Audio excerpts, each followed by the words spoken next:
উড়োজাহাজে ব্যবহৃত জ্বালানি তেলের দাম কমিয়েছে Bangladesh energy regulatory commission.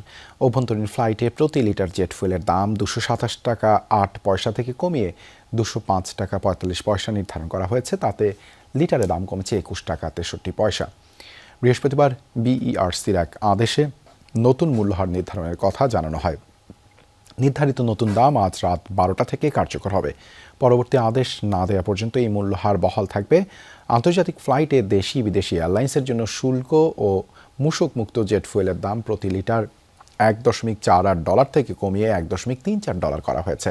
BERC বলছে 2025 সালের 13 মে জারি করা কমিশনের আদেশ অনুযায়ী মাস ভিত্তিতে ফ্ল্যাটস রেটের ভিত্তিতে জেট ফুয়েলের দাম সমন্বয় করা হচ্ছে।